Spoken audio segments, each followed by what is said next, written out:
Welcome to Talkin' Ball with Scott Theisen and Drew DeArmond. Call into the Neighbors Wealth Management Hotline now, 256-576-4977. That's 256-576-4977. Now, here's Scott and Drew.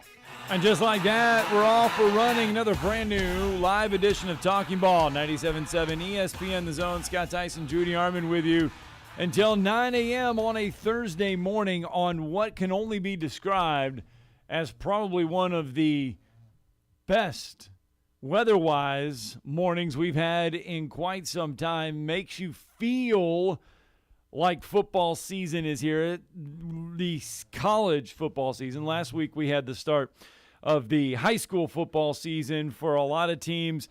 We're actually going into what will be week 2 of the high school football season, but week 3 for a lot. Tonight, though, it is the night. College football in full force. Tennessee, Ball State, 6 o'clock. You get Missouri, Louisiana Tech, 7 o'clock. Alabama, A&M traveling to UAB, 7 o'clock. And then you have UNA, North Alabama, taking on Indiana State, 5 o'clock. That on ESPN+. Huge night for college football.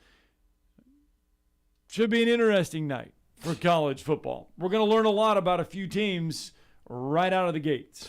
Yeah, and it's really cool to see Alabama A&M playing tonight, UNA. Really, when you look at the Thursday slate, it's the backyard brawl, Pittsburgh and West Virginia. We'll see if Pitt's actually a college football playoff team, according to Desmond Howard, or if they're going to lose their first game. Of course, many are picking them to beat West Virginia like a yard dog. Personally, I hope they gag and lose. We also, though, get to see JT Daniels actually start a game. That's right. What am I doing? I'm even saying that they might beat Pitt, but that would mean that JT Daniels would have to be worth a tinker's dink. I could say some other more severe things, but I'd probably get fined by the FCC. But he's about as mentally tough as a grape, and he probably will fall flat on his face and get benched by halftime. But still, that would actually entail JT Daniels having to have – he's had maybe 1 or 2 good games in his career. I guess one of them came during his freshman year at SC before he got hurt, his true freshman season when he enrolled early. And then I guess he did throw for 300 yards one time against Mississippi State when Georgia won like by a touchdown or something, and the Dog fans all thought he was going to win the Heisman Trophy. But I mean, that's about it though. His career actually has been, all hype, no substance. We'll see if he can do something tonight. If he even starts, is he even going to start? Well, he's starting. Yeah, he's starting for West Virginia. He threw 94 passes last year. 94, and most of them came and about a third of those came in the first game against the Clemson Tigers when the Georgia Bulldogs eked that one out in the opener. He threw 7 touchdowns and 3 interceptions. Yeah, last year that was 94 passes. Yeah, so it looked like a lot of it though last year for Daniels came up in mop up. Yeah, because he was 7-12 against Charleston Southern. He was 7-11 against Missouri, 9 of 10 against Vanderbilt. Right. And then 23 of 31 against South Carolina. He actually did throw 30 passes against South Carolina. I thought you were going to say that was the. And then he threw 30 against Clemson. So he did throw 30. So 61 of his 94 attempts came in 2 games. So I was right, though. Year. A third of them came against. You're right. Against the Clemson Tigers in that opener when everybody had Georgia slated to win the national championship, which they were half right, but they had JT Daniels as a Heisman candidate. Our great friend Brett Norsworthy even picked him to win the Heisman at SEC Media Days last year. So, but he didn't play a whole lot. I mean, he only threw for 135 yards in that Clemson game and had 1 interception. Well, he was also quote unquote injured because they said something about a sports hernia or something weird, but he was back by the middle of the season supposedly. But then I'm wondering if it was another stress situation where he was frazzled. As we were told at SEC Media Days. I mean, who was it this year? Somebody else was frazzled this year. Remember? I thought somebody else had to leave early this year. I think so. I was trying to remember. Can't remember, but I think somebody had to leave early this year. I don't know if it was Will Levis. Somebody was frazzled. Yeah. I do remember that because I remember thinking, well, what's he going to do? If we can start calling it the JT Daniels, but somebody was frazzled, and I'm sitting there thinking, well, what are you going to do when you're in a high pressure situation in front of 100,000 people and you're frazzled? I mean, I'm not real. I don't know. That's kind of confusing to me. Anyway, that all gets you started tonight. College football is back, and I would say it's better than ever, but you also get Penn State and Purdue. You do get a Big Ten opener on a Thursday night as well. Gus Malzahn and John Rice Plumlee. Remember that name? Former Ole Miss John guy? Rice Plumlee, former 1,000-yard rusher back in the COVID year. For Rich Rod. Starting for Gus Malzahn tonight. He transferred. He was also a baseball player at Ole Miss. I don't know if he's trying to play both of them in Disneyland, but he's or is that Disney World? I guess it's Disneyland. Disney World. Disneyland okay, is Disney in World. California. Okay, I'm sorry Yep. I'm sorry for those folks out there. You'd have to call California home, but I mean, I get them confused. So it's Disneyland. Disneyland is in California. Okay, that's the one where everybody's ruined. Yeah. Disney World is in Orlando. I take it you have not been to either. No, I have not. Okay. But I wouldn't really want to go to the one on the West Coast. That was my first. That's where I went first. I went to Disneyland first as a kid, and then Disney World later. Right. But no, I mean, I just know that that's been kind of the word that Plumlee was going to be the QB. And if he can throw it well enough, and that was kind of his deal at Ole Miss, he wasn't the greatest passer, but, man, he could run the football. But I just don't think that Kiffin could figure out quite how to use him just because he got a little bit of time in the slot. You could, run gadgets with him, but, he didn't get a ton of time as a receiver, and now he's back to his old position with Gus, and he fits that spread offense. And in a lot of the zone read stuff that Gus likes to run, that hopefully he's getting back to now that he's not in Auburn, having people meddle and tell him, okay, you gotta run this, you gotta run that, and got him away from what was successful, which I never understood after Nick Marshall, because he got away from that and started recruiting the Jarrett Stidhams of the world, who are good pocket quarterbacks, but that's not what made Gus Malzahn's system effective. And then for whatever reason, and heck, man, I guess maybe it's because they couldn't do it. It was on him and the coaching staff, but they couldn't get Malik Willis to focus and run their system the way they wanted, because he had the skill set they needed. And heck, he's a quarterback in the National Football League and a third-round draft pick after he played for Hugh Freeze. So, I mean, I don't know. I never understood that either, and he even admitted that he didn't, and this is Willis saying he didn't approach things the right way under Gus Malzahn, but I guess you could say that's also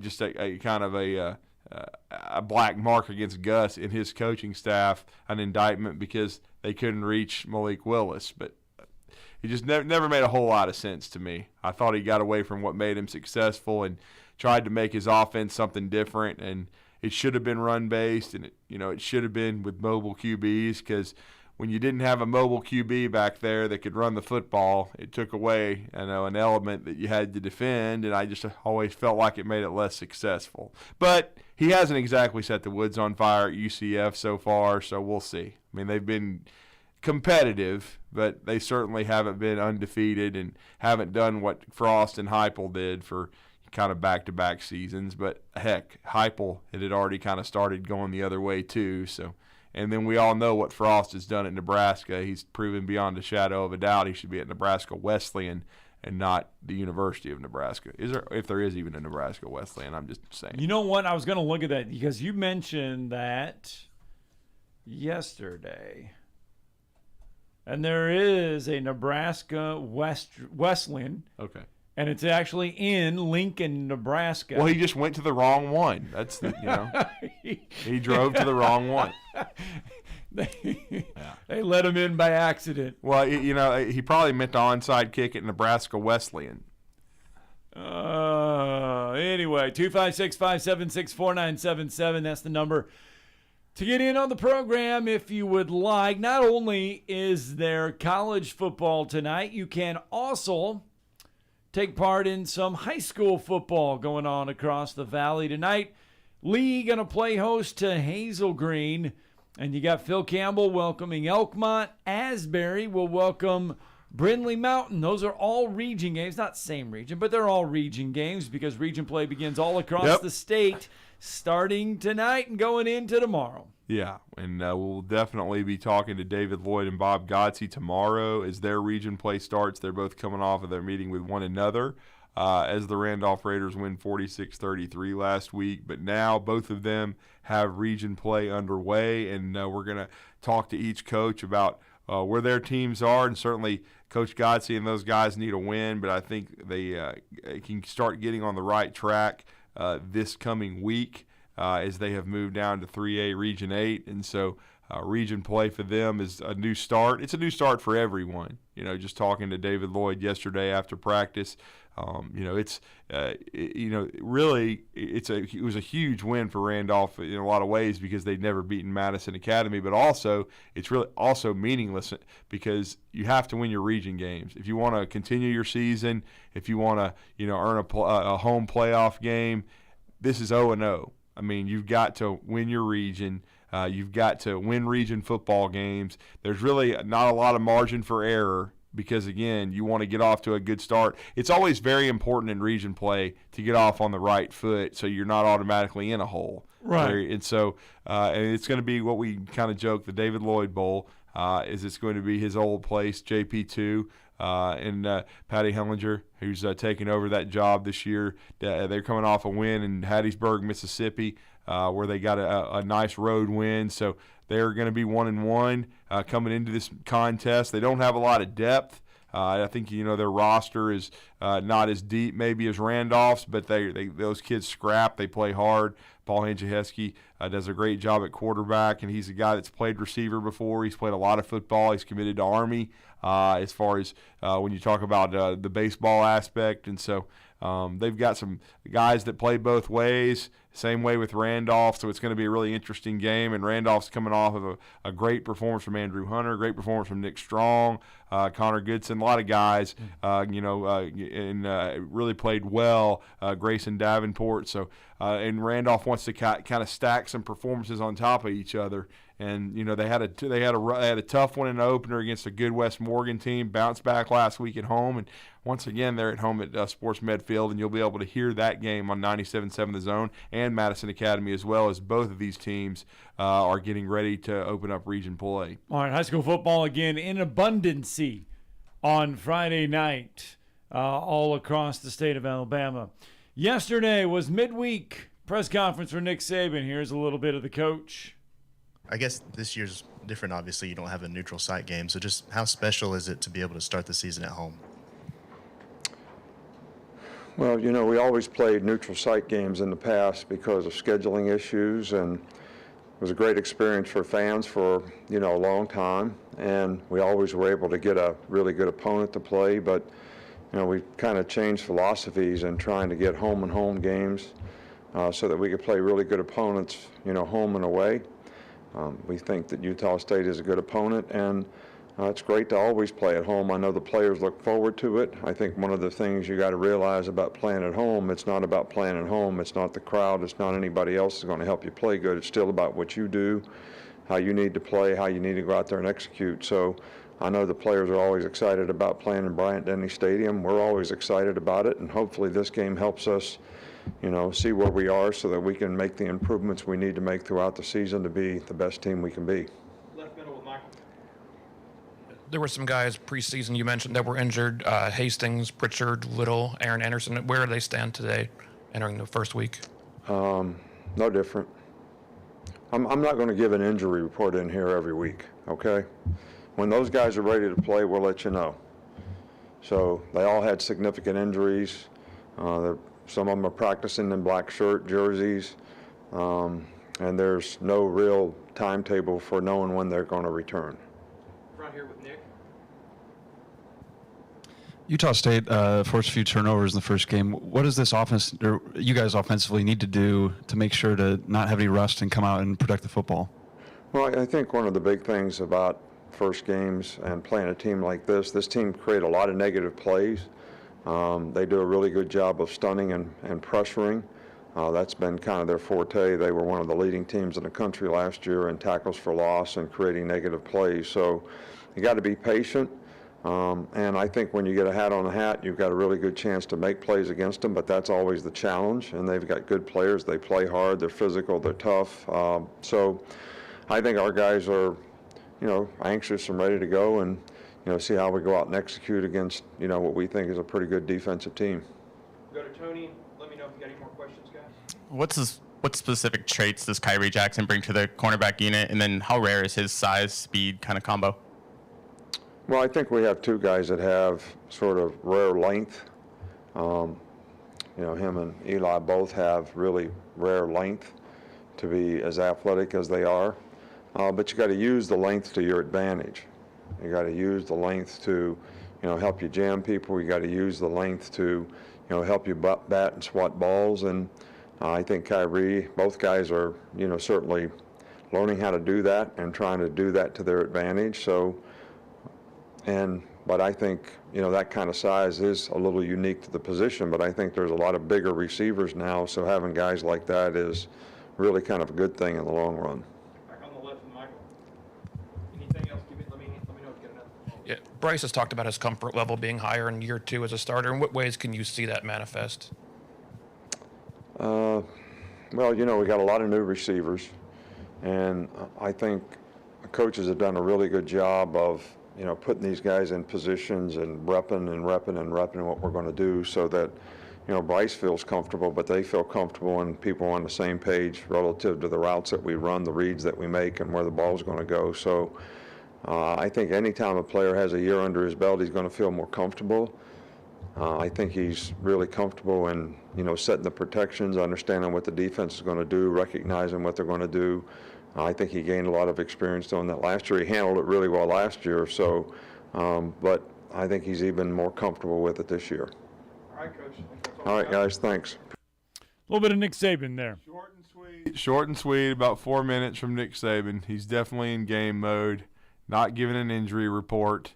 And we haven't heard any intel about those guys being back, including Cam Latu, who was supposed to start doing stuff this week. But the intel from him has always been, I've been hearing, that they hope to have him ready by the second game in Austin against Texas. I would think it's going to be Robbie Oots, Miles Kitzelman, maybe a little bit of Danny Lewis that we'll see against Utah State. I don't think we'll see 81 in starting game 1, but hopefully he'll be ready for the road trip to Austin. I know he's been busting his tail trying to get back from the meniscus injury, but those other injuries, especially the torn pec to Elijah Pritchett, the Aaron Anderson injury, which was also a knee, those are just injuries that I think, and even Isaiah Hastings, who they had to get something fixed when he got there. I want to say it was maybe a shoulder issue, but those are probably more longer term. And I'll be honest, I think Hastings will redshirt probably because of it, because they've got an experienced D-line room. It's probably, and then Pritchett, a pec is an interesting injury, and what I mean by that is sometimes you never know how long that's going to be, and it'll be kind of a de facto redshirt for him too, as long as the tackles stay healthy and right. You don't have to microwave him, so to speak, and hurry. But ideally, they'd be able to redshirt him too.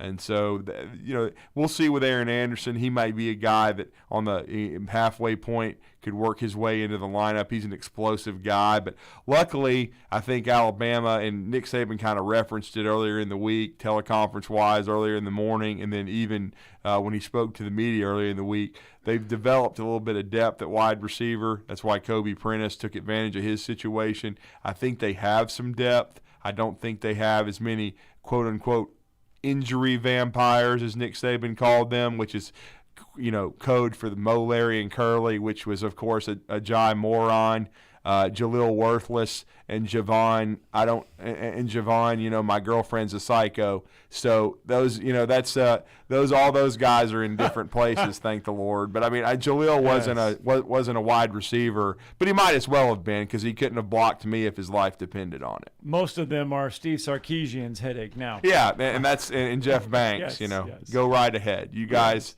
take your monkey. And go you home. guys take the guy who's trying to reenact parking wars. And take the other one who takes himself out the first day of practice, first rep, because he has quote-unquote hamstring tightness. Yes.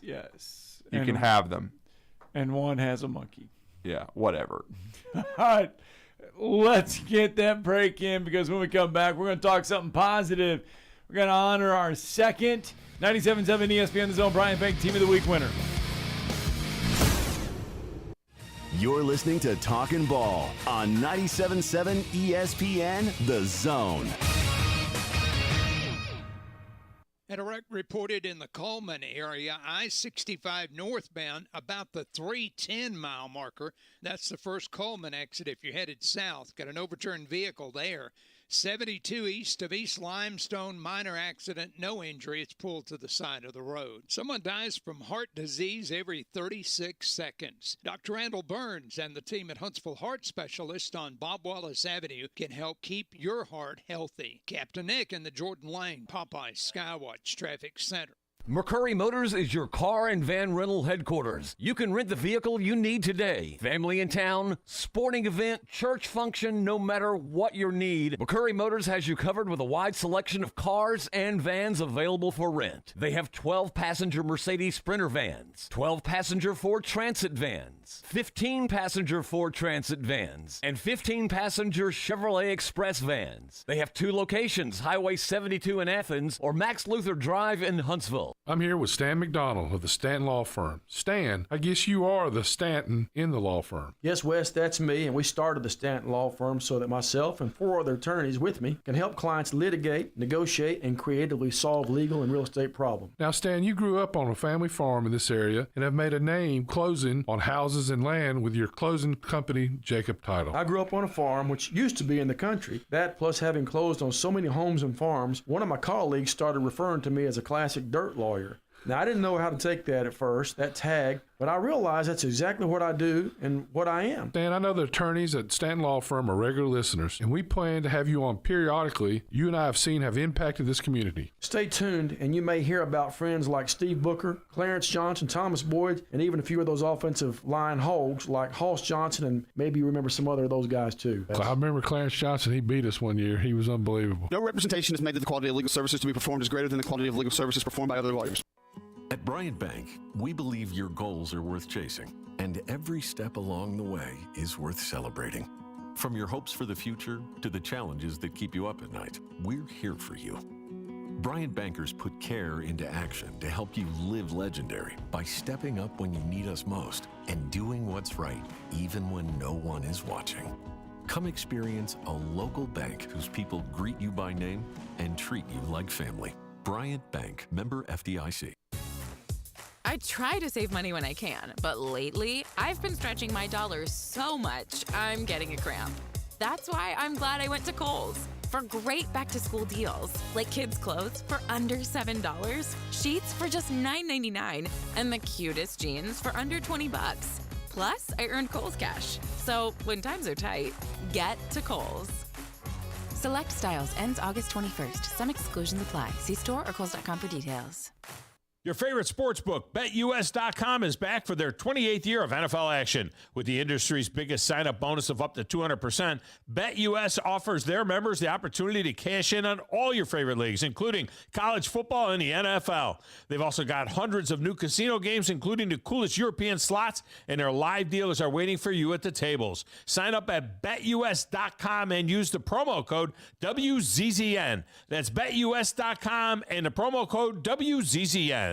Great food and the best live entertainment is what it's all about at the Furniture Factory Bar and Grill. Head to downtown Huntsville every Tuesday for karaoke on the only outdoor karaoke stage in North Alabama. Thursday night is the Valley's longest running and biggest bike night. Food and drink specials, giveaways, and live music on the patio. And the Furniture Factory menu is fully loaded with options from steaks to salads, plus a whole lot more. Featuring a weekday happy hour that starts at 3. 619 Meridian Street, downtown Huntsville, and online at FurnitureFactoryBarGrill.com.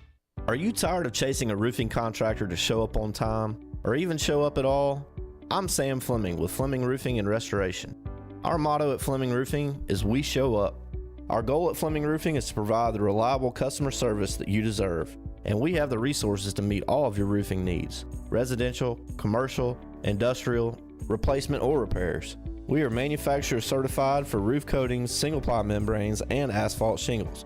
Whenever you need a roofing professional you can count on, call Fleming Roofing and Restoration.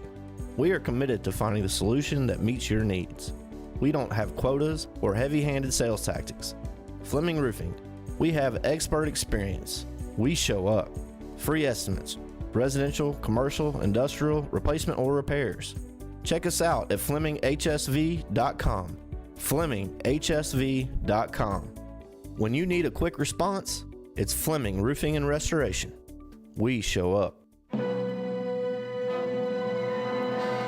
Each week, they lace it up.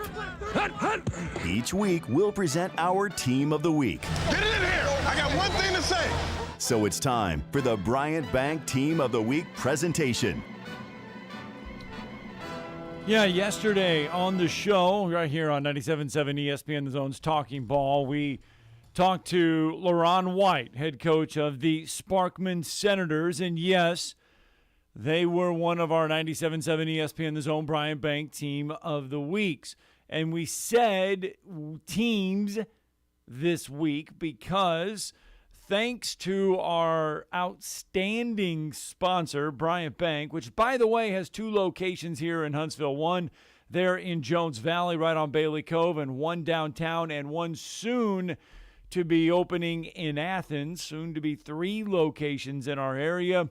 They gave us carte blanche to say if there is another team out there that deserves to have the label of the 97.7 ESPN The Zone Bryant Bank Team of the Week, honor them, and we will help contribute to that. And that's exactly what we did this week. Now, not every week will we have 2 teams, but this week we did.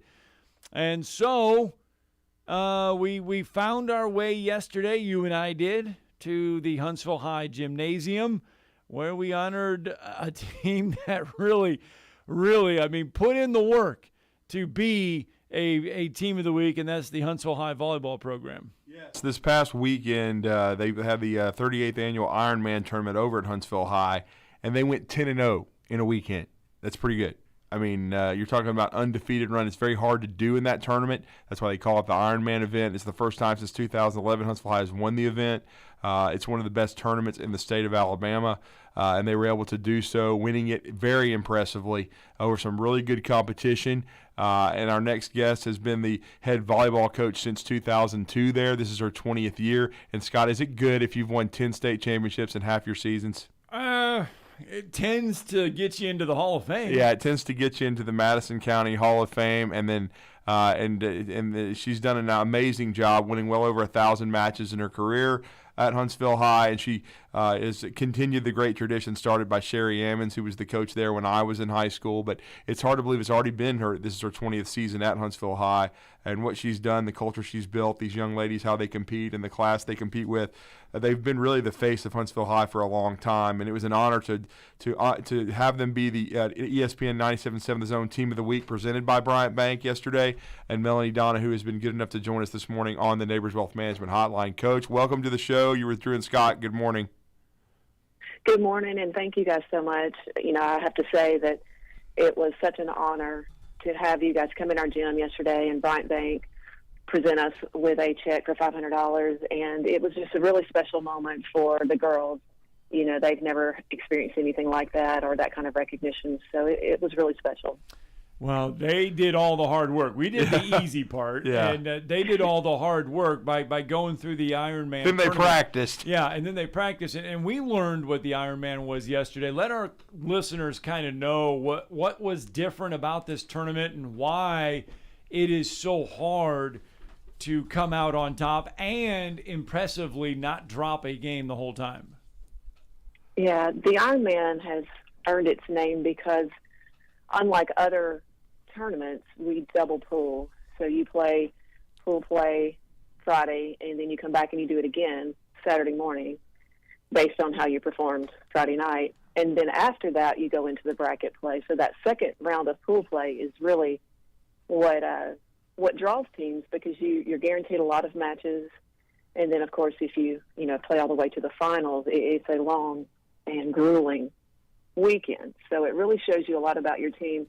I tell my teams each year that after the Ironman, we're going to know a lot about our strengths and our weaknesses and our character. Well, what did you learn then? Let's build on that. What did you learn about your team then after that? I think when they come together and communicate well and play for each other, they have the potential to do some really, really special things on the floor. And, that's been our focus. We realize that's not going to be an easy task, and there will be ups and downs, but I think that they have bought into that they can play at a high level consistently. And that they certainly did, Coach, and going unbeaten through the event. That's very difficult to do. They played it very, very well, and they're off to a strong start this year. But you had an unbelievable tenure at Huntsville High School with this program. And what's been the key to the consistency in performance? Certainly, the state championships are well documented. Winning 79 games back or matches, I should say. Pardon me. In 2002. But what's been the key with these young ladies and being able to have such a strong program for so long? Well, I think that they have done a really good job of being proud of the tradition and wanting to continue it. And I have in the past had some wonderful leaders, and so they set the standards early on. Back that first day of summer workout each year, they're very clear about the expectations of how we go about doing things, and that is probably the most important thing, because then it becomes a we and not just a me trying to tell them what we're going to do, and that's important. Well, you mentioned coming out of the Ironman, you're going to find out a lot about your team and what they stand for, but man, I tell you what, I'm impressed, because not only did they come out of the Ironman, did you not play then on Tuesday and then turn around, and then tonight you've got probably one of the biggest matches that you have each and every year, because it's the rivalry match, and it's Grissom and Huntsville tonight. Yes, so we have a big night. This will be an area match, and our season is so fast, and you have to get a lot of games in, so you can't always get your schedule just like you want it. And I don't normally like to play the Tuesday after Ironman because it's such a hard weekend for all of us. But we had to, and then we play tonight, at Grissom, and so that's a big one. And everybody gets excited for that game, and I think everybody plays at a high level, no matter what your record is going into that game. So it should be exciting. Should be. It's the best rivalry in the city, arguably. There's a lot of tradition in any sport, a lot of passion from both sides. And Coach, as you've seen your team develop, and as you said, you're about 2 weeks into the season, but it goes so quickly. What has been the thing that has pleased you the most with this particular group and how they've performed? I think the thing that's nice to see is the confidence level go up when they can consistently play at a high level. And I think that's the biggest thing we pulled from the weekend, because we had moments where, we weren't great, but we were able to rise above that. And that's been a factor that's kind of been missing the last couple of seasons. And now we have 7 seniors that should provide great leadership. And so when the confidence begins to boost and you realize that, a mistake here or there, we can overcome that, that's going to take you a long way. And hopefully, by playoffs, we're going to be consistently playing at a high level.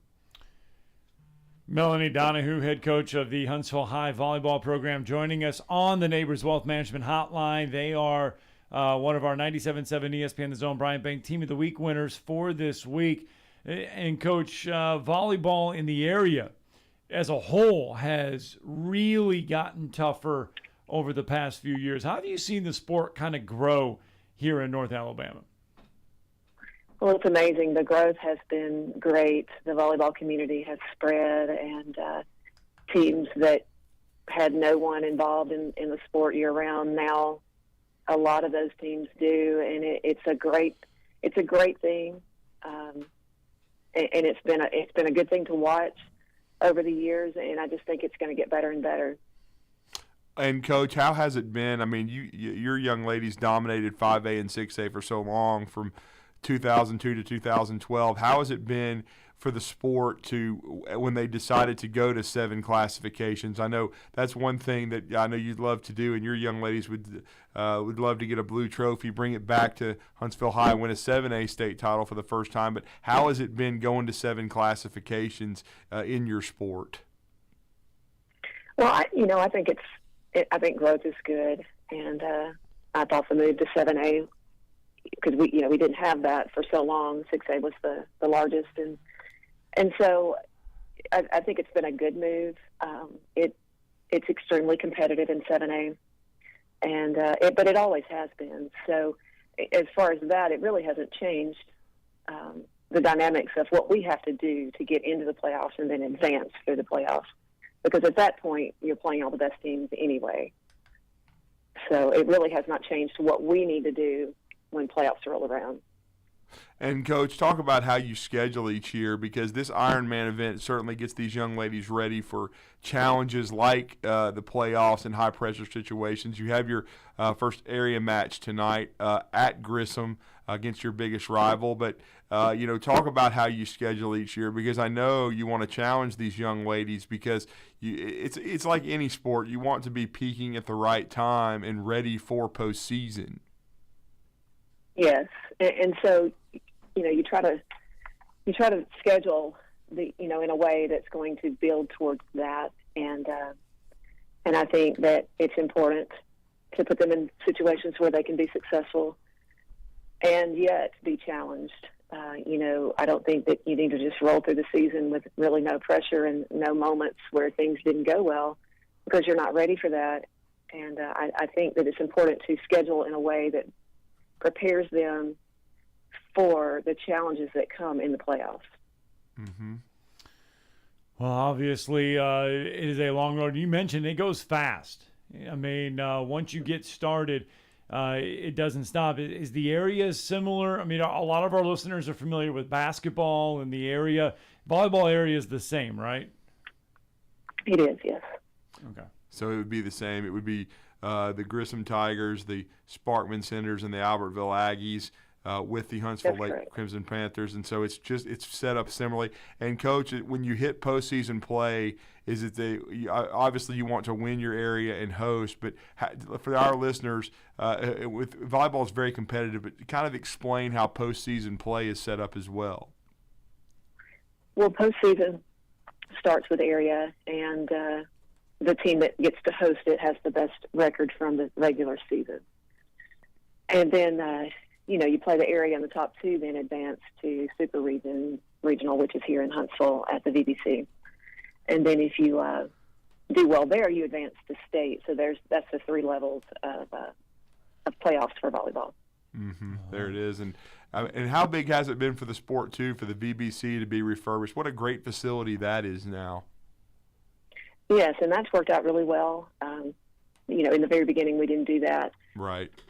Beginning of my career, but yeah, that's a nice venue. And then a lot of these players are used to big venues because of travel club, and they play in large cities with venues just like that. So the multiple number of courts is usually something that they're prepared for. And Coach, I wanted to ask you too. We'd be remiss if, as we were winding down the conversation, anytime you use the term Hall of Fame, it's a very humbling thing. You have to be elected by your peers. certainly you applied your wares here at UAH as a basketball player, and you're from the state of Mississippi, but you've been here for pretty much your entire professional career. When you got the call that you were going to be elected to the Madison County Hall of Fame, and you're still in the middle of an amazing career at Huntsville High, how humbling was that for you? Oh, it was such an honor and extremely humbling, and the event was amazing, and just some really outstanding people to get to know and be around. And you don't do this for those kinds of things, and so it's uncomfortable, I guess, for me, because it's certainly not about me. And it was a nice night, and I am very appreciative of it. But if you're in this call and you're here for the kids, and I think that's my purpose. Yeah, and you didn't even know much about volleyball when you made that transition to coaching. Am I correct on that one? Right. Amazing. Yeah. What a career. And I remember, Coach, when you took over the ladies basketball program in the early 2000s at Huntsville High, you did a very solid job with that as well. But congratulations on a great career, and it's nowhere near over. But we appreciate what all you've done for our city and for Huntsville High and for the school and enhancing the athletics there and being the face of the athletics program for so long. Congratulations to the young ladies on the Ironman championship and the 10-0 run. Good luck against Grissom tonight on the road in the first area match. But we appreciate you for joining us this morning, and congratulations to the young ladies on being named the Bryant Bank ESPN 97.7 The Zone Team of the Week. Thank y'all so much. We are very appreciative of that. Thanks, Coach, and thanks for the time. Best of luck tonight as well. That was Melanie Donahue, Huntsville High head coach. They are, and it was fun to go out there. It was fun to go out there and see the girls. And she was right. A lot of them had never. I mean, we had asked them if they knew why we were there yesterday, and right. And they had heard about it, but they didn't really understand why. We had come out there. Here's the situation, man. Social media is so important now, whether it's Facebook, Instagram, Twitter, whatever. And they did a really good job of getting the word out that they had won the Ironman event. We appreciate that. Any team, as we've had our great friends at Bryant Bank step up in any sport, if you have a great accomplishment from one of your sports on your campus, please hit us up at 977 ESPN on Instagram, on Facebook, on Twitter. Let us know. Because we consider ourselves the newspaper now. We know the newspaper industry and the media business has changed a lot, but with the help of our good friends from Bryant Bank, they have a passion for high school athletics like we do. They want to honor teams from around our community, and everyone, if you've paid attention and love high school athletics, knows what Melanie Donahue and this program has done in the past. Right. But this is our 4th year doing this. We've expanded it. Now $500 per team. We really appreciate the generosity of Bryant Bank during these times, and certainly when we saw that Huntsville High had done really well, like I told Coach Donahue, I mean, we could have done this 15 times if we'd been doing this for a long time during her great dynastic run from 02 to 12. But this program has still been very consistent, still been a winning one, and we were just glad to kind of pay homage to these young ladies because, again, we just want to put a spotlight on any high school program that does well and accomplishes something great, and certainly these young ladies did so at Huntsville High for the volleyball program, and we were more than happy to go out to Huntsville High before their practice and honor them and give them a check for $500, which is going to really help their program, and we look forward to helping many others. Yeah, and we'll be out at Sparkman tomorrow as well, as the Sparkman Senators are also part of that this week. So good times will be had by all. All right, let's get a break in. When we come back and wrap up Hour 1, we got some college football information to share. You're listening to Talkin' Ball on 97.7 ESPN The Zone. Had a report of a wreck on I-65 about the 310-mile marker. That's on the north side of Coleman. Had an overturned vehicle reported there. 72 east of East Limestone should be pretty well wrapped up. That one was a no-injury pull to the side of the road. No hose, no mask. You can ask Dr. Sandman, that's Dr. Sandlin, for the medically proven benefits of the Somnodent for sleep apnea and for snoring. Dr. Sandlin, 350-CARE. Captain Nick in the North Parkway, Popeye Skywatch Traffic Center. Tom Luganbill here for my friends at Woody Anderson Ford. Bobby White and his team take great pride in their service department, and you can see it the moment you walk into those beautiful new service lanes. And just like a championship team, they all work together to make sure your experience is second to none, whether you drive a Ford or not. Also, check out the gold-certified pre-owned inventory at Woody Anderson Ford for great deals every day. Stop by and see them at Jordan and Sparkman or at Woody Anderson of Madison on Hughes Road, or visit WoodyAndersonFord.com. Organizations using Salesforce know how powerful the platform is and how much time, money, and headaches it saves if it's set up right and you know how to use it. Let's face it, Salesforce is complicated and time-consuming to figure out, and a lot can go wrong now and down the road without expert help. That's why most Salesforce users work with an implementation partner like Higher Echelon, so they get the absolute most out of their Salesforce investment. Higher Echelon is a 5-star Salesforce consulting partner who won Salesforce Military Hiring Partner of the Year. President Dr. Joe Ross is retired Army who played and later coached for the cadets. He puts that experience to good use at Higher Echelon, where they pride themselves on hiring veterans. Look, not all Salesforce partners are the same. Don't put your company at risk by going with an inferior partner. Higher Echelon is the trusted partner you can count on to get you up and running and seeing returns on your Salesforce investment in a fraction of the time it would take if you go it alone. Go to higherechelon.com. That's HIGHERECHELON.com to learn more. Go higher and go Army. This is Wes Neighbors with Philip with Eagle Insulation, and we have an announcement to make.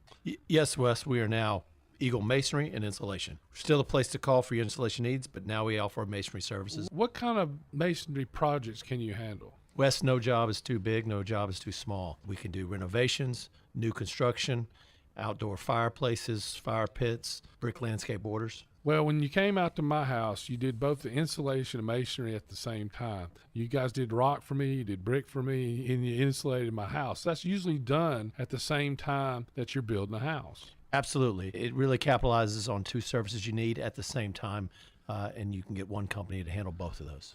Philip with Eagle Insulation will come out, do your installation. He'll do your masonry. They do a great job. They guarantee your work. Check out more online at insulatewitheagle.com and schedule your free examination today. 256-755-1556. Thanks, Wes. All right, where are we going for breakfast? I kind of want a breakfast quesadilla. Oh, I didn't know they were doing quesadillas for breakfast these days. Well, Taco Bell is. Wow, I had no idea. Yeah, they have this Bell breakfast box now that comes with this breakfast quesadilla that's super cheesy and a hash brown. Okay, I wish I knew about this earlier. And it has Cinnabon Delights and a coffee in it. Why did I not know about this earlier? Try the new $5 Bell breakfast box, only at Taco Bell. At participating U.S. Taco Bell locations during breakfast hours only, 7 to 11 a.m. for a limited time. Contact local store for prices and participation with vary. Tax extra. Drinks exclude freezes. Ann Adams with Berkshire Hathaway Rise Real Estate is the one name to know if you're buying or selling real estate. With years of local experience, Ann Adams offers buyers in-depth knowledge of the local housing market and will narrow available properties down to those you'll be interested in so you can save time when shopping for your new home. If you're ready to sell, Ann offers a seamless process using accurate pricing and expert negotiation skills to make sure you get a fair price for your home. Call Ann Adams today at 256-337-2625 or log on bhhsriserealestate.com. Progressive presents Forced Metaphors about bundling your home and auto. When you bundle your home and auto with Progressive, you get great savings and round-the-clock protection, which is as beautiful as looking your firstborn child in the eyes for the first time. Well, that's a bit much. Maybe it's more like looking your second-born child in the eyes for like the third or fourth time. Point being, the savings and round-the-clock protection are really, really magical.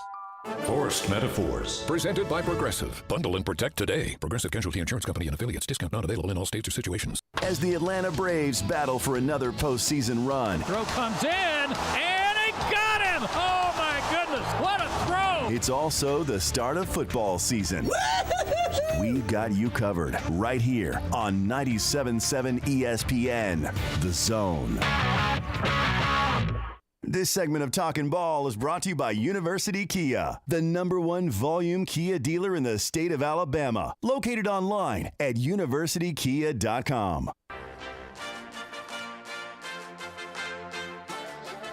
Indeed, welcome back. Talking Ball, 97.7 ESPN, The Zone. A lot of good stuff, a lot of great conversation to get through this morning. 256-576-4977. That's how you can join the show.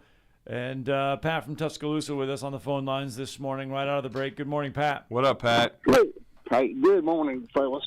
Hey, Drew, is the young man from Texas going to bring his whole family with him this weekend? I haven't heard all the details. It probably so, because from what I understand, I thought it was an official visit for Jalen Hale.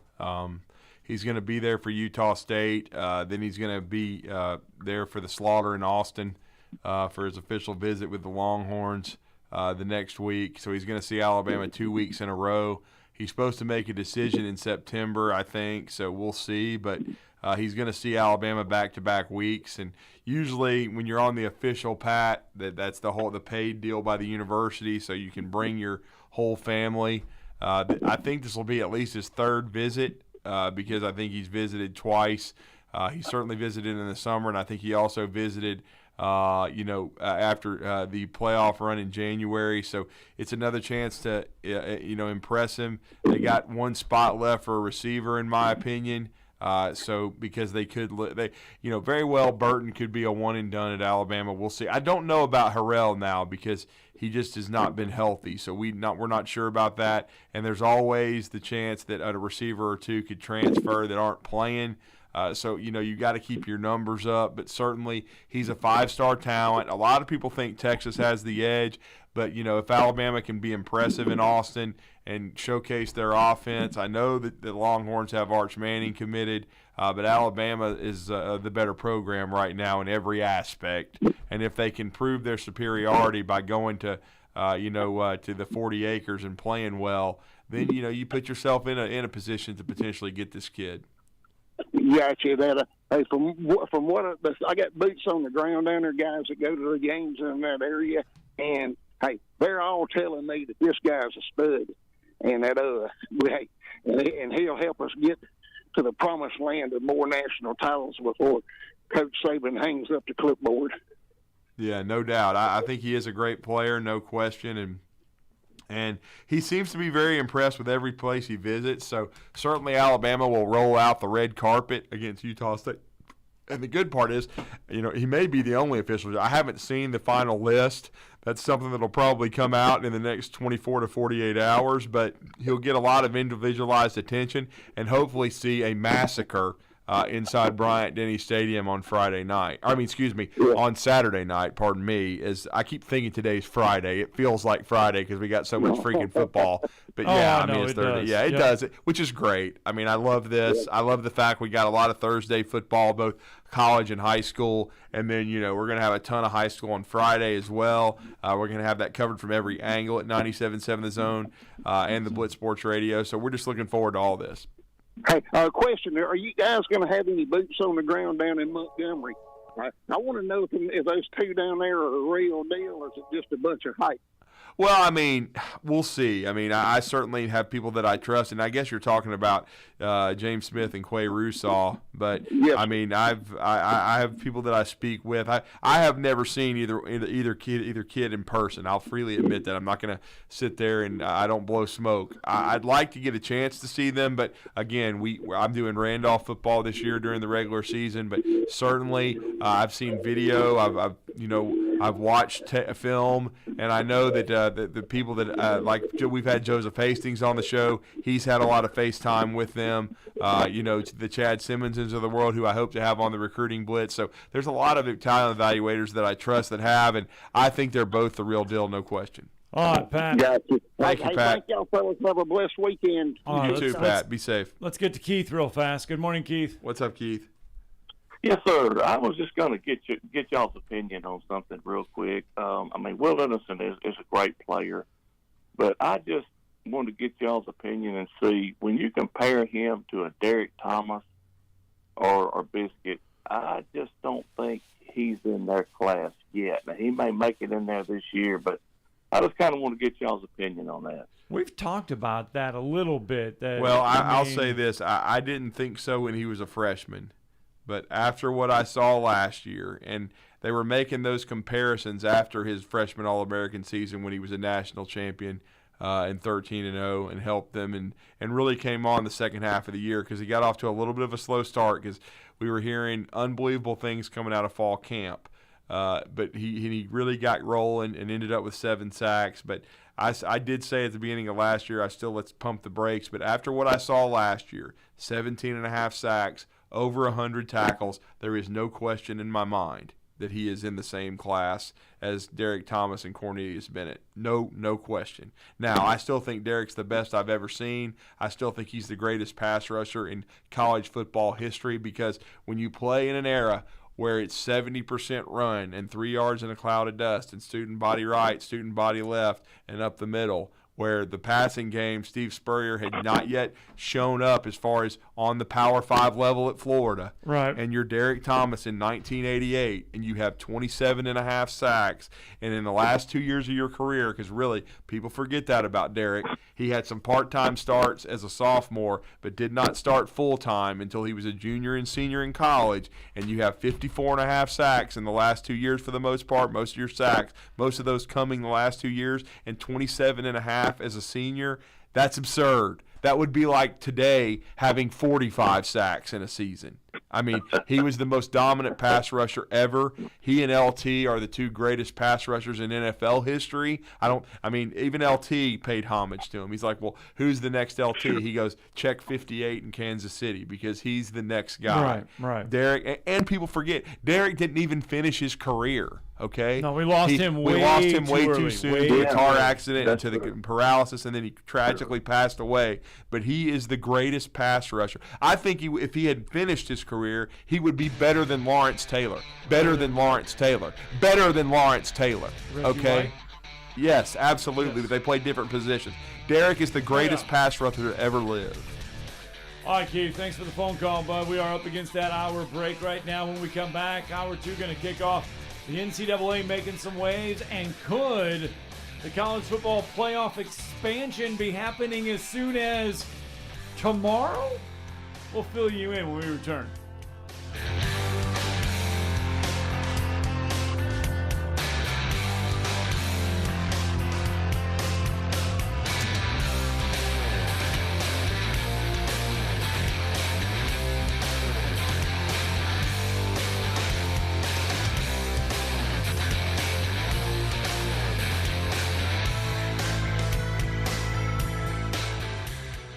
You've got to experience Toyotathon at Bill Penny Toyota. They've got the selection with over 700 new Toyotas to choose from. And they've got the extras with Bill Penny perks and a 10-year unlimited warranty. So get on over to Bill Penny Toyota today and experience Toyotathon.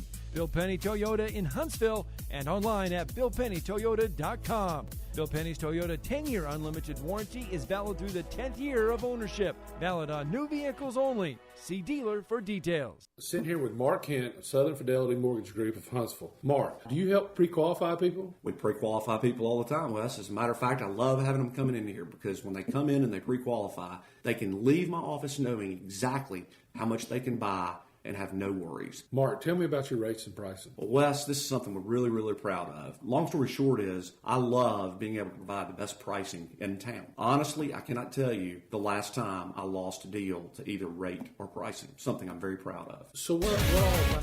WZZN, Union Grove, Huntsville, Alabama. 97.7 ESPN, The Zone. Had a report of a wreck on I-65 about the 310-mile marker. That's on the north side of Coleman. Had an overturned vehicle reported there. 72 east of East Limestone should be pretty well wrapped up. That one was a no-injury pull to the side of the road. No hose, no mask. You could ask Dr. Sandman, that's Dr. Sandlin, for the medically proven benefits of the Somnodent for sleep apnea and for snoring. Dr. Sandlin, 350-CARE. Captain Nick in the North Parkway, Popeye Skywatch Traffic Center. From the Fox 54 Weather Center, I'm Chief Meteorologist Jordan Dressman. A beautiful Thursday afternoon across North Alabama, southern Middle Tennessee. Plenty of sunshine, little in the way of any cloud cover, and we're definitely not talking about any rain for your Thursday afternoon. Temperature climbing into the upper 80s and lower 90s, dropping into the upper 60s and lower 70s through the overnight, early into your Friday morning. I'm Chief Meteorologist Jordan Dressman on your home for ESPN Radio, 97.7 ESPN The Zone. This is Brent Musburger's VSiN Action Update on 97.7 ESPN The Zone.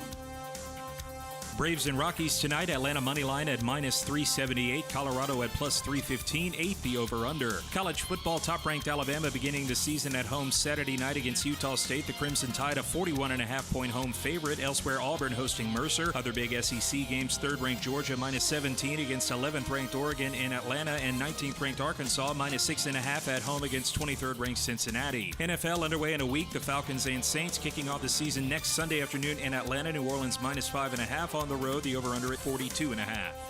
Red Hot winning picks at experts.winnersandwiners.com. Save 75% on any best bet package with the promo code ACTION75. That's ACTION75 at experts.winnersandwiners.com.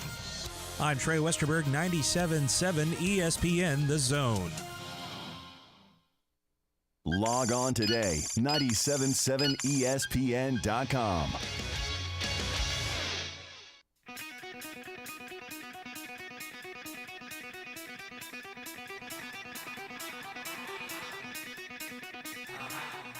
Welcome to Talkin' Ball with Scott Tyson and Drew DeArmond. Call into the Neighbors Wealth Management Hotline now, 256-576-4977. That's 256-576-4977. Now, here's Scott and Drew. Just like that, we are off and running hour number 2 of Talking Ball, 97.7 ESPN The Zone. What a way to get things going. And, wow, our good friend Ross Dellinger all over this story to start hour number 2 here on a Thursday. And university presidents are taking the college football playoff expansion into their own hands. Tomorrow, Drew, they will all meet virtually. And then they are going to chart the next course in the playoff expansion talks, potentially holding a vote tomorrow. And if that vote is unanimous, it could open the path for expansion as early as 2024 for the college football playoffs. It sounds like 12 teams is again on the table. That Shocker. is exactly where they want to go, 12 teams. Yeah, to give Lincoln Riley a chance to make it and get slaughtered. Like he always does. Yeah, but it could happen as soon as tomorrow if they get the unanimous vote. Now, if they don't get the unanimous vote... Go have some blowouts. Just telling you. You think some of these games like Michigan and Georgia and Alabama and Cincinnati with some, hammer meeting some nails, you're going to have some others. I'm just saying. I don't think they're going to be any NC States. I'm just talking about Jimmy V. This ain't basketball. It's big, strong, fast, and you got to be able to match up, and you're going to get whooped. But, hey, you made the playoff. Tommy Tuberville gave Auburn teams SEC Western Division championship rings. Sam Pittman gave his kids rings last year for winning a bowl game. You can receive a ring for getting to the playoffs and getting whacked. So last year these were the final college football playoff top 25 rankings last year. Okay, so it wouldn't have made much of a difference. So here's the final rankings going into the playoffs. So these 12 teams would have made the playoffs last year if the expansion was there. Alabama, Michigan, Georgia, Cincinnati. Those were the 4 that actually made it. Notre Dame, Ohio State, Baylor, Ole Miss, Oklahoma State, Michigan State, Utah, and Pittsburgh. Hey, don't tell the Ohio State fans that, because the Sucks, they're going to be saying they would have gotten hot and won it. Even though they could not stop running water. They could not tackle me. but they would have thought because they had a quarterback and a couple of receivers, they're just going to outscore people. That doesn't happen. But it would have given Michigan and Ohio State a chance to both make it. What if they played in a rematch? I don't know that the Michigan fans could have handled that because, again, you've already whacked them one time, but you don't get to enjoy it because you might see them around the corner again. And I will say this, Alabama and Auburn could both make it in some years. What if you have a rematch there with everything on the line? But it's going to be done. I'm just telling you, eventually at least 4 or 5 teams from the SEC is going to make it, okay? And it's going to make the media's head explode. But at least 4. Well, that would have been 3. I'm just telling you. Last year would have been 3. A lot of times it's going to be 4. Well, I'm just saying, yeah. Okay? We would have had 3. We would have had Can you imagine the lane train in the playoffs? Is he going to throw his headset and say, get your popcorn ready, and then get throttled? What I want to see eventually out of this, though, and it's going to happen, just prepare for it, America. Just prepare for it. It's going to be 4 SEC teams done. That's what I want, to have a tournament, and it'd be 4 SEC teams, and everybody else at home, and Kevin Warren sticking his head in the toilet, and whoever the hell the commissioner is of the Pac-12, which I don't care because they're going to combine with the Big 12, and they're going to all suck, and they're going to be over here crying in their beer. Oh, well, this is just so unfair. You're getting your ass beat because you're not good enough, and it's going to be like that a lot. So strap it up because you're going to get whacked. Because they go to 12 teams. Absolutely. You'll give some of these teams, an opportunity to compete, but they're gonna get smashed. You understand? We would have had, if this was last year, we would have had our first 3-loss team in the playoffs because Utah had 3 losses at the time. They were 11th. They would have gotten into the playoffs with 3 losses. That whole narrative is out the window. LSU won it with 2 in 2007 in the BCS era. Okay? Right. Who did they beat in the finals? Please somebody tell me who they beat in the finals like a yard dog. Who did they beat in the finals like a yard dog? Please somebody tell me. Oklahoma? No. Ohio State? No. Yeah. Ding, ding, ding, ding, ding. Price is Right. Drew Carey. They beat the hell out of Tattoo Boy and the Sucks and beat them like a mule, which happens a lot when Ohio State goes to the postseason. Well, if they don't try covering a wide receiver with a linebacker. Oh, yeah, you mean Lurch, who tried to, take Najee out at the goal line with a dirty hit, and then, basically – that they tried to put him on Devontae Smith, and Devontae could have turned around and run backwards into the end zone. Yes. And told him to just come on and bring it. Where you at? I loved that. Lurch was struggling that night. And remember, Devontae took the second half off because he got injured. So he didn't end up with 350 yards receiving. They think this fool in the Rose Bowl is a great player. He ain't Devontae Smith, at least not yet. So let's see if he really is. Well, they do have the betting favorite to win the Heisman. He ain't got no rings. He's got a Rose Bowl ring. Lottie dadgum da. Who cares? He didn't even win the Big Ten, for crying out loud. Oh, we need Ohio State to play. I want them to. I want Alabama to beat the living daylights out of them. They've beat Alabama one time in their overrated history. Once. So stick a Buckeye on your helmet, but you beat them once. Which fan base do you think, I don't want to say obnoxious, but maybe we go there, Notre Dame or Ohio State? I don't know. It's awful. I mean, that'd be a nice, we need to have a special edition of Family Feud and see who wins that, because they're both on the short list.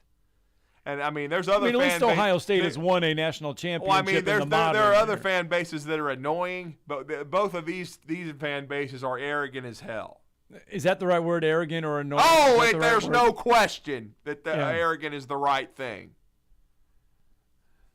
I'm trying to think of college football, which ones in college football outside of those two. I mean, no, because Ohio State, they're the first ones that started this bull crap when they started doing these tapes / live intros. And what I mean by that is not just a picture of a guy when you're in the NFL when you're announcing the starting lineups, but they take a live shot and let them say where they played. Right. What do these morons always say? The Ohio State University. Shove it up your rear end. I could say something else, but I know some people don't like me cussing, so I'm not going to cuss, but shove it. We don't like it when you cuss. So we can't have that. But, and I bring that up because Notre Dame the other day, even their athletic director is still talking about that they are still in a great position in college football for being independent. And because talking about Notre of Dame, you're not Jack Swarbrick. Yeah, because and their fan base still is that way as well. They don't see the need or the hurry to find a conference or go to the Big Ten or the SEC, because if NBC ultimately bows down and gives them their $75 million or whatever it is annually, they don't need to go. They feel that they are still in prime position to stay independent, that their case to be independent is stronger than ever. So that's why I bring that up, because it's that arrogance. Probably that would put them over the top, to be honest with you. Yeah, it's that arrogance of not 34 years. 34. They haven't won anything. At least the Sucks claimed a couple. When Uncle Jed threw the flag in the end zone against Miami, and then Alabama got some dudes hurt in 2014, and we couldn't tackle the great Ezekiel Elliott, who's a stud of all studs. He ran the ball for 250 yards, and Ohio State beat Alabama for the first time in their lives, and then acted like it counted for 10 if you talk to their fan base. But still, Scott, you're probably right. That puts them over the top. Notre Dame is still the most arrogant because they can be independent in football and think they're going to get $75 million a year to never win anything since the days before HD television and Twitter and anything, Facebook, anything existed. You know what I'm saying? Right. I mean, In the Heat of the Night was in season 1, I think. The Heat of the Night. Oh yeah, and Matlock too. We're bringing Matlock back. Matlock was on television. You would be happy if you had a Matlock and In the Heat of the Night marathon. Not on a Saturday where college football was on, but maybe like on a Tuesday night or something. You would be happy if you had an In the Heat of the Night and a Matlock marathon. Yeah. Hey, there you go. There it is.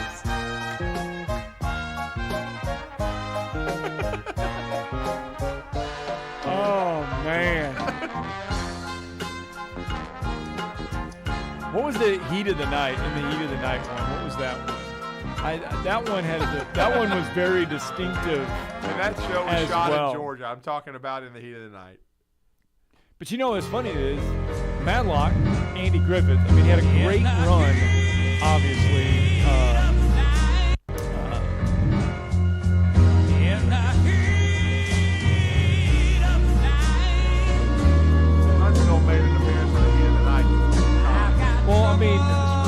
Andy Griffith, obviously the Andy Griffith Show was his big foray in that one. But Carol O'Connor was Archie Bunker. They both had really big shows before they got TV shows, and they were still both very good. These were the pre-Law and Orders, all these detective crime shows. These were the shows that led into it. I did not know that. In the show. Really? Yeah. Okay. Now, not in real life. Right. According to the show, that's according where he to the show. All right. So we were talking the SEC. We've talked to Big Ten. We've talked all this other stuff. Now, recruiting is something that we follow here quite a bit. And The Athletic had a great article out. And this is great, and it's Ari Wasserman put this out there, and it's entitled "Recruiting Truths or Myths: SEC's Dominance, 5-Star Quarterbacks, Playoff Breakthroughs." And it says here there's an advantage to having a 5-star quarterback in your backyard. if you need to recruit a 5-star quarterback and if he's in your backyard, does that help you get him? And not really. It does not really help you get him because he points out that from 2013 to 2022, there have been 28 5-star quarterbacks. Only 8 signed with their in-state school. Yeah. Arch so Manning didn't. A lot of them go out of Arch Manning didn't even sign with Ole Miss. Tua is the only quarterback during that stretch to come from a state that didn't have at least one Power 5 school. So that means Hawaii. Yeah. So the SEC really does the SEC really dominate recruiting? He labels that as a truth. 11 of the league's 14 teams were in the top 30 in 2021. He says if you need more data, in the last 10 years, the average SEC class ranked 19.6. The next best conference is the Big Ten, where their schools averaged 37.3 in the recruiting rankings. During that same span, he points out that the SEC has produced 28 of the top 55 classes. An SEC team has won the recruiting crown every year since 2010. Alabama 9 times, Georgia 2, and your favorite, Texas A&M 1. He says the number 1 class, that was bought and paid for. Yeah. Never would have, without NIL, there is no way in the history of man that class is even close to number 1. If they hadn't paid at least half of them to lose 4 games a year, there's no way that's the number 1 class in the country. Alabama wins it. It would have been a runaway train number 1 class, but because of NIL and Dirt Neck, they went out and bought half the class to lose 4 games a year, which will probably happen again this year, unless, of course, after they paid off Desmond Howard to pick them to win the national championship, which is probably what they did. You think they slipped him $100 or whatever they get? They slip a lot of people's stuff. I think they fired the guy that let the cat out of the bag where Jimbo cut me off at SEC Media Days and lied 5 times. But like I said, man, we could have made a lot of money in advertising by just getting a lie detector company to sponsor us that weekend, because the scumbag is going to tell 15 lies. So he asked the question in this, does the Pac-12, or he goes, Pac-12 schools don't recruit well, and that's a myth, he says. And it's interesting because obviously the SEC over the last 10 years, the average ranking class is 19.6. Second on the list is the Big Ten at 37. The Pac-12 actually, as a conference, out-recruits the Big 12 and the ACC. Yeah, but they all suck, so who cares? But it's got to be coaching then, right? I guess. I mean, like I've said, man, there's going to be more years than not where the SEC has 3 or 4 teams in the playoff left. Right. 4 is going to be hard to pull off, but I think it'll eventually happen. But 3 will happen more often than not because the SEC is by far and away the best league. I don't care how much money Kevin Warren gets out of these TV networks and struts around about all this crap. It ain't going to matter because you got to strap it up, play football on the field, and get your tail kicked. So he asked the question in here. His son played where? I just want to ask that question Mississippi again. State. Yeah, and what league is that in? The SEC. That's what I thought. Okay. So does making the college football playoffs increase your chances of having a great recruiting class? They took out Alabama, Florida State, and Ohio State in this. I don't know why they took out Florida State. But he says that because those 3 all have championship caliber programs at the time of their first playoffs. Oregon, by the way, when they made the college football playoffs in 2014, they did not see a change in the college football recruiting because of their playoff appearance. Michigan State making it there actually saw a decrease in good recruiting talent. Oklahoma saw a little bit of an increase, but not much. Well, what was the final score of that Alabama-Michigan State game again? Wasn't it 33-0? 38-0. 38-0. Yeah. John Allen had one of the great sound bites in history. How do you do that to a college football, playoff team? And he looked at the camera. He says, "Well, Alabama does." Notre Dame, your favorite, yeah, stayed flat. making those college football playoff appearances, their recruiting levels, their recruiting positions didn't change. And that's why Brian Kelly changed to zip codes, and he's in the Pelican State. And what league is that in again? SEC. That's right. Just wanted to clarify that for the Notre Dame people out there. Well, he puts in here, you need to recruit at an elite level to win a national title. And he put myth in here.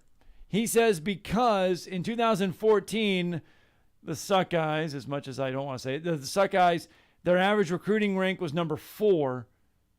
Clemson in 2016, their recruiting rank was 12. Clemson's in 18 was 10.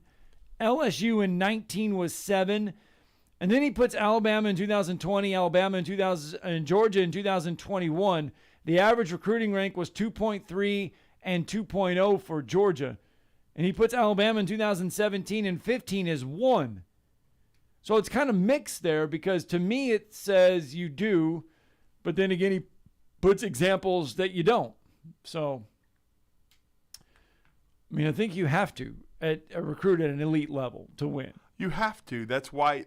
That's what college football is about. You have to recruit the best players, and that's why Nick Saban preferred the college game, because he's the best recruiter that's ever walked the planet. And there's not free agency. Well, there is more now because the transfer portal has been opened up and NIL, but still, it's still not like the NFL where you have a draft order. You can still go out if you have a strong NIL program, if you have a strong program, from top to bottom with your organization and get the best players. And Nick Saban's mastering the portal. You can also attract other teams' really good players, like Jermaine Burton, who won a national championship at Georgia, was their leading wide receiver on the team. Now, the leading receiver was Freakazoid Brock Bowers, but he did have he was the best wide receiver on their squad last year, and he transfers to Alabama. So, again, there's still, absolute innate advantages at being at a program with a lot of resources. Yeah, by the way, in the last 100 games that Nick Saban has coached, his record, 92-8. Pretty good. And what league does he coach in again? 3 national championships, 5 SEC championships, a 20-5 record against top 10 foes. You know what that means? That means if Alabama were in these other conferences, they'd be like 98-2. 98-2. Yeah, because I gotta give Steven Garcia horseshoe up your ass, flukes to these teams where they probably won a couple of games, but that's it. I mean, I'll go ahead 98-2 or whatever, maybe 99-1. So if Nick Saban coached in the Big Ten, he would be 98-2 in 100 games. Lord. Ohio State may have got lucky and won one time. 98-2. Nick Saban doesn't. He only loses 2 games in 100. If he's in the Pac-12, 98-2. Oh my God! It might be 100-0. Good Lord.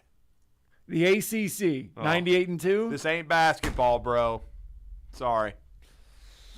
Easy. And maybe Dabo gets lucky one time. That's what I'm saying. 1 out of 10, whatever. All right. You know what? Josh Pate can help us answer all of that because he's going to join us next. Does Nick Saban go 100-0 if he coached the Pac-12 in 100 games? You're listening to Talkin' Ball on 97.7 ESPN, The Zone. Had a report of a wreck on I-65 about the 310-mile marker. That's on the north side of Coleman. Had an overturned vehicle reported there. 72 east of East Limestone should be pretty well wrapped up. That one was a no-injury pull to the side of the road. No hose, no mask. You can ask Dr. Sandman, that's Dr. Sandlin, for the medically proven benefits of the Somnodent for sleep apnea and for snoring. Dr. Sandlin, 350-CARE. Captain Nick in the North Parkway, Popeye Skywatch Traffic Center.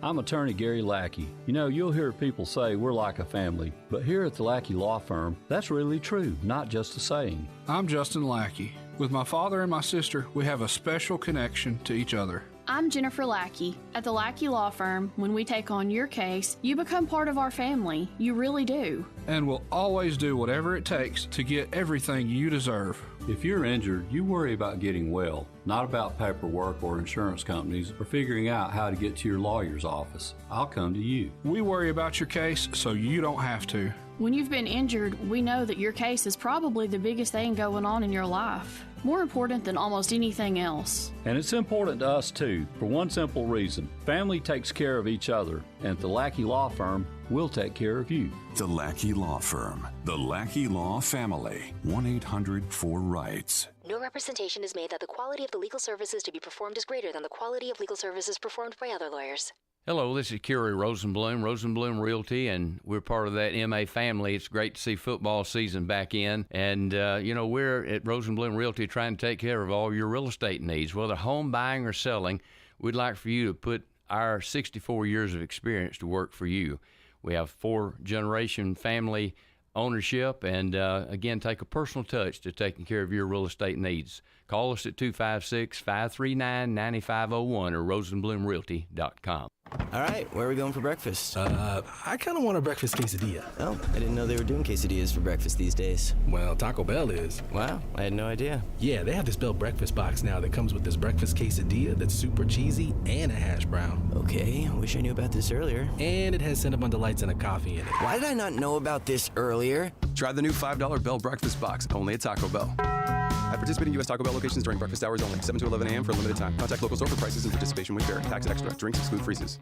McCurry Motors is your car and van rental headquarters. You can rent the vehicle you need today. Family in town, sporting event, church function, no matter what your need, McCurry Motors has you covered with a wide selection of cars and vans available for rent. They have 12-passenger Mercedes Sprinter vans, 12-passenger Ford Transit vans, 15-passenger Ford Transit vans, and 15-passenger Chevrolet Express vans. They have 2 locations, Highway 72 in Athens or Max Luther Drive in Huntsville. When you call most roofing companies, all you'll hear is, you need a new roof. Not when you call Fleming. At Fleming Roofing and Restoration, we're focused on your needs, whether it's an easy repair or a full roof replacement. Folks around here have trusted Fleming since 1965 for all their residential and commercial roofing needs. And as the area's storm damage experts, Fleming knows all the ins and outs of the insurance claims process. Log on FlemingHSV.com to schedule your free estimate today.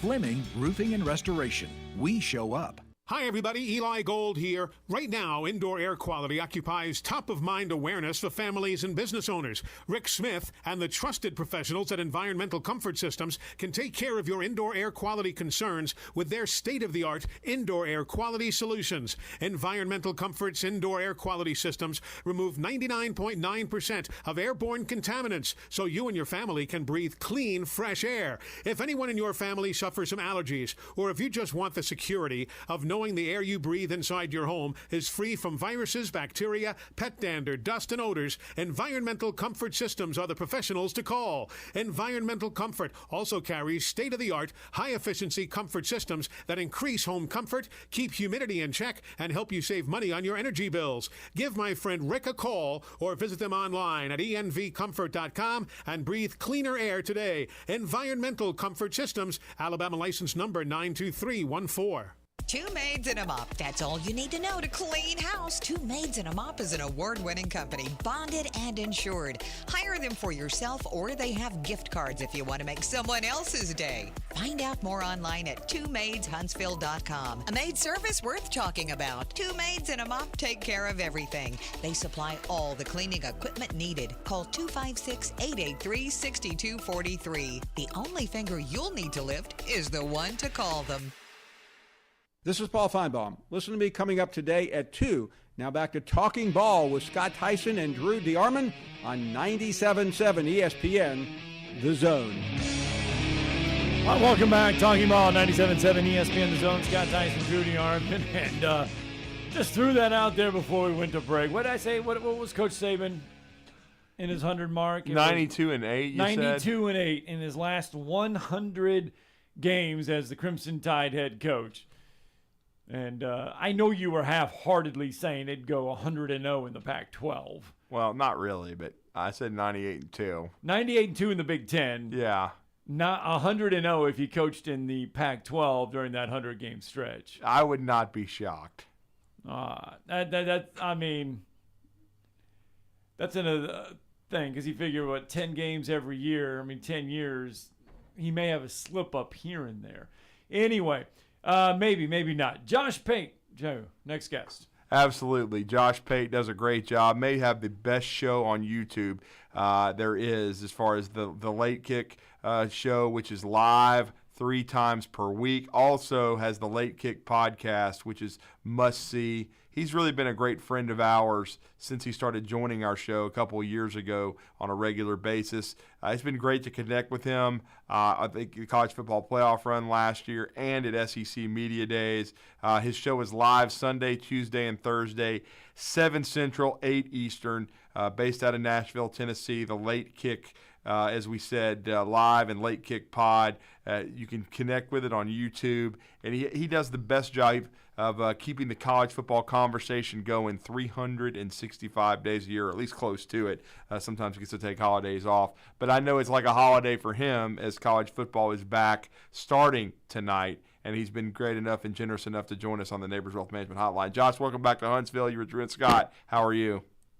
Well, I'm good, and you can tout me all you want to about 365 days a year, but if you're throwing around Saban record in the Pac-12 hypotheticals, that's deeper in the hypothetical bucket than I've ever gone, even in May.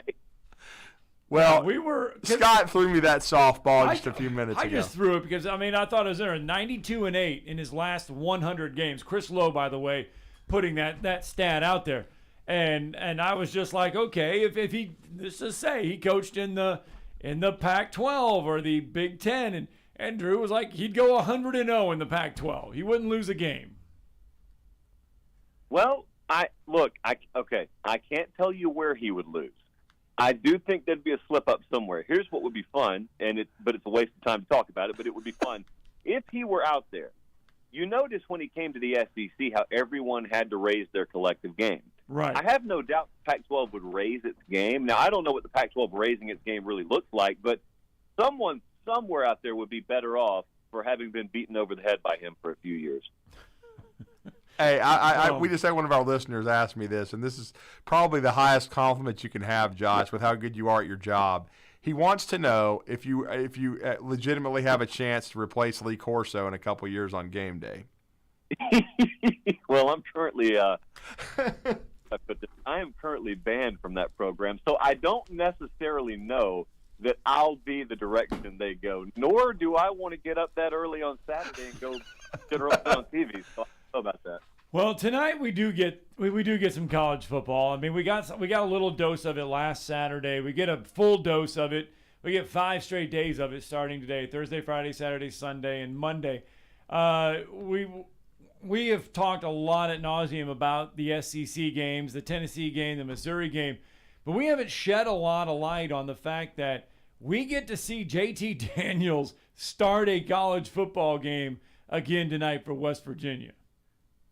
Yeah, and it's going to be a lot of quarterback talk because Keaton Slovis is starting for Pitt, so that's just a couple of Southern Cal quarterbacks who were on the same roster, who are now playing against each other. I don't think that's the last time you'll see something like this happen in the transfer portal era, but it's kind of new right now. Here's what's really interesting about this. So I guarantee you, if you live in Huntsville, Alabama, you have not been paying attention to what the Pitt head coach has been saying over the summer, nor should you if you have a life. But I don't have a life, so I've been paying attention for you guys. So Mark Whipple was the offensive coordinator at Pitt last year, and they won the ACC. But Pat Narduzzi, the head coach there, follow me here, it sounds like a Netflix plotline, Pat Narduzzi did not necessarily care for some of the play calling. So Pat Narduzzi just tosses him out after winning an ACC title and then proceeds to talk about him like a scorned ex-lover. I didn't like the way we did this. I didn't like the way we did that. And even though you won the conference, it doesn't matter. So anyway, they're shifting back a little bit more to whatever Pat Narduzzi wants to do. Now, Pitt fans would tell you, oh, he doesn't want to run the ball all day. He just wants to be balanced. I think he wants to run the ball all night tonight. And West Virginia, for about 2 years, has been upping their size along the defensive front because they've been getting pushed around. And I really wonder if that shift philosophically along the defensive front has caught up in time. Because if it has, and they can stone Pitt enough tonight, JT Daniels has an opportunity against the Pitt secondary, which springs leaks every single week from time to time. I think JT Daniels has a chance to really do something special tonight. They are a 7.5-point dog on the road. West Virginia will travel very well into that venue. That's the only quote-unquote upset I really picked in week one. I think West Virginia's got a shot to win that thing tonight. Record this. JT Daniels may play well. Record it. It hasn't happened long. JT Daniels, just play it where it says JT Daniels may play, and then cut it off right there, because that alone is a big enough headline. It really will. And I've got to ask you this, too, because I saw this last night, and I really kind of agree with you. It must be fake. Scott talked about it at the start of the show, all these rule changes that are coming to account. This roughing the passer thing, it's fake, right? No. This rule. No, it's not. Come the SEC on. put it out. The SEC Come officiating on. put it out there. It's already bad enough with this targeting stuff. Are you kidding? No, it wasn't fake. What they did was a horrific job of contextualizing what they were talking about. And for anyone out there who didn't see it, I mean, the SEC officiating Twitter account just puts out, hey, you cannot strike the quarterback when he's defenseless. And by defenseless, they defined it as if he's in the motion of throwing or if he's about to throw, if he just threw. So then they just left. That was it. There was no context. So what it made it sound like is you can't sack the quarterback anymore or it's 15-yard foul. What they were talking about was within the framework of what has already been defined as targeting. So what they're saying essentially is the same thing they're saying about a receiver. You can't do the forcible thing to the head and neck area. You can't go above the shoulders. You launch yourself or whatever while they're in that process. Now, it's still probably going to lead to some very, very maddening flags. But what it is not saying is, if you go as hard as you can in his lower back or his ribs, that you're going to get flagged. That you're not going to get flagged for. But there's still going to be some egregiousness. I cannot promise you otherwise. And now with the climate in college football, Josh, you're as well connected. You talk to so many people around the sport, not just in the SEC, but nationally. I thought this was going to happen. How early now are we going to see Texas and OU in the league? I got told yesterday there is a 50% chance of next year. Wow. There's a 90% chance of 2 years from now. And no one on either side of the fence thinks that they will run out the length of that contract now. So there's a lot moving. There are some meetings happening, I guess, later this week and then some next week that will go a long way in determining that. So a lot of it's really up in the air. Josh, how do you think and how do you feel about and will it happen tomorrow? Do you think we get any resolution to the college football playoff expansions coming tomorrow? I don't have a good feel on that because I don't know where Greg Sankey's going to fall on that. And I also, what's unclear to me, and I've asked somebody this already this morning, what's unclear is what kind of, I always struggle to say the word, do you need unanimous consent on this? Because really they don't. That was the talking point coming out of the last one when it blew up because everyone wasn't on board. Well, the next round, we won't need that. Well, to change it earlier than the contract expiring, yeah, I think they do. So then the follow-up question is everyone going to be on board? And if they are, what format are they on board with? Now, you know my thoughts on this. We've talked about it ad nauseum, even with me on this show. I'd love to go back to 2. So I hate all forms of expansion. But be that as it may, it looks like it's going to happen eventually. When it happens, and if it's going to happen this early, you've got so much restructuring. I want you to think about this for about 10 seconds. You've got so much restructuring going on out there. And everyone's fear, well, a lot of people's fear, is we're going to just a big 2, just Big Ten and SEC and everyone else left in the dust. And I don't disagree with that. That's certainly the direction the sport has looked like it's taking.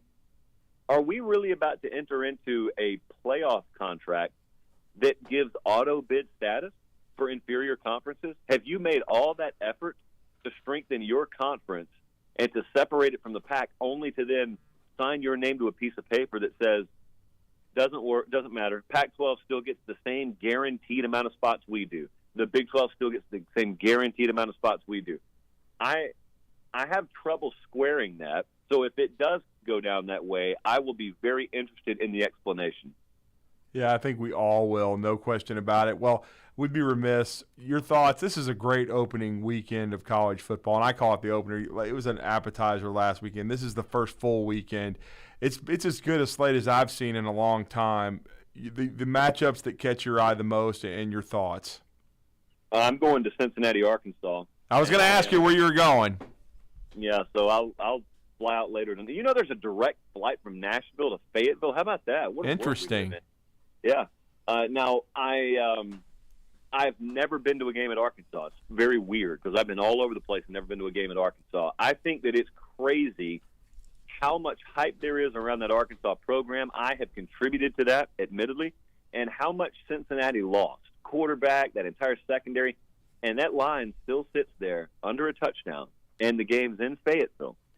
And I just find it peculiar because here's two things we know. One thing is hardly anyone nationally knows any of the names of these players on the Cincinnati roster. Mm-hmm. So the other thing you know is that staff is a supremely good developmental staff and evaluation staff. They don't whiff. There's a reason everyone wants Luke Fickell. They don't whiff.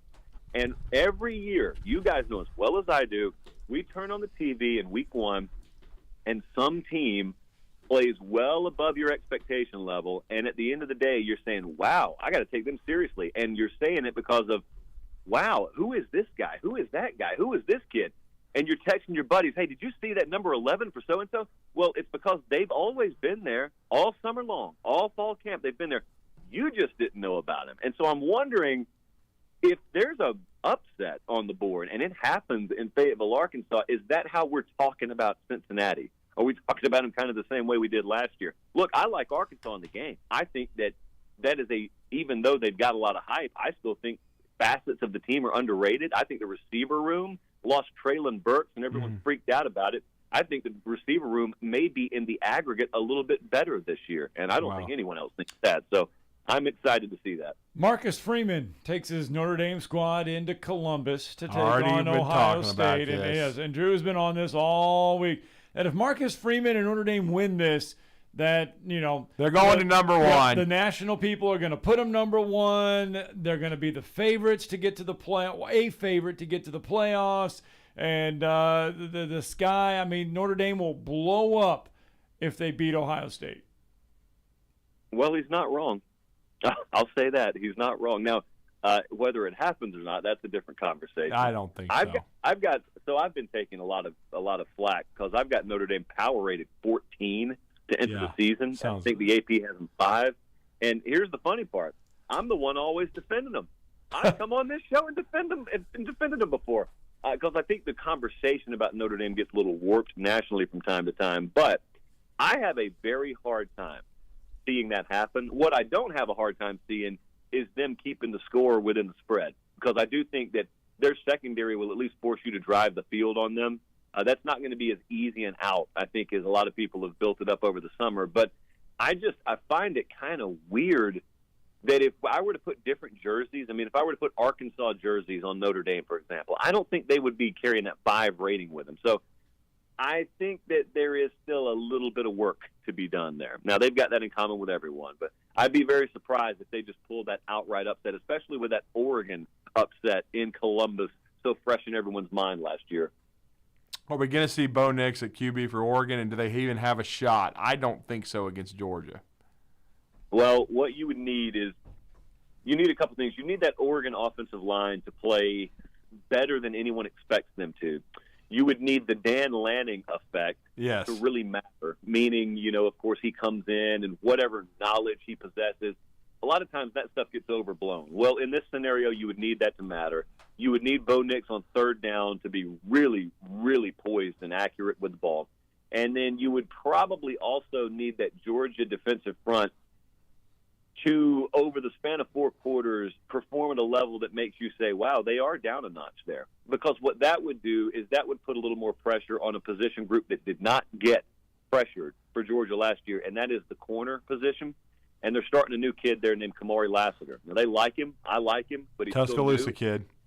Yep, and if there are some plays to be made, I think Oregon's probably a little underrated at receiver. If there are some plays to be made and there's some unexpected points to be scored, it would probably be against that 2 corner position, and it would probably be Bo Nix just having to make some throws that make you go, wow, where was that at Auburn? Well, okay, final question, because we know you're very busy, and you're going to be traveling later on to Fayetteville, Arkansas for an underrated opener, Arkansas and Cincinnati.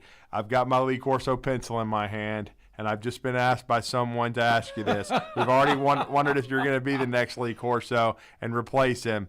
But if there is a not so fast, my friend, game out there, is Appalachian State and North Carolina it? Well, the game's a pick. Yeah. I don't know if people realize that. It's not even a point spread upset. So I watched. This is the life I live. I watched all of North Carolina and Florida A&M. Well, that's why you're the best in the business. There you go. Yeah. I just watch that quarterback. And I don't know what they Drake had May. Yeah. Watch Drake May. Man, I don't think they fell off at all at quarterback. I think he may be as good as Howell was right now as a true freshman. However, App State, they get North Carolina and they get Texas A&M the first couple of weeks of the year. So App State's going to teach you a lot, whether they win games or not. I don't circle that one. I would look, if you want to look way off the radar, just watch Central Michigan against Oklahoma State. Just random games nowhere. Coach Mack.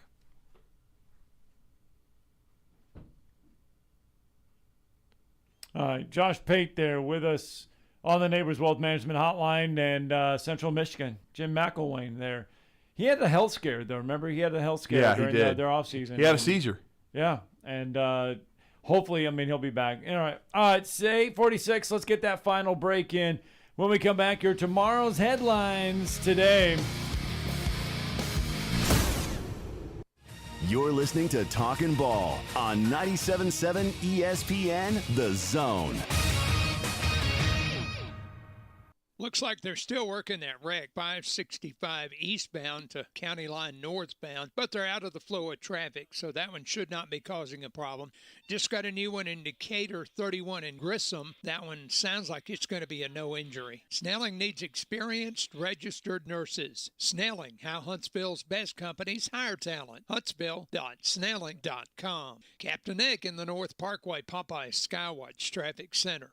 Ann Adams with Berkshire Hathaway Rise Real Estate is the one name to know if you're buying or selling real estate. With years of local experience, Ann Adams offers buyers in-depth knowledge of the local housing market and will narrow available properties down to those you'll be interested in so you can save time when shopping for your new home. If you're ready to sell, Ann offers a seamless process using accurate pricing and expert negotiation skills to make sure you get a fair price for your home. Call Ann Adams today at 256-337-2625 or log on bhhsriserealestate.com.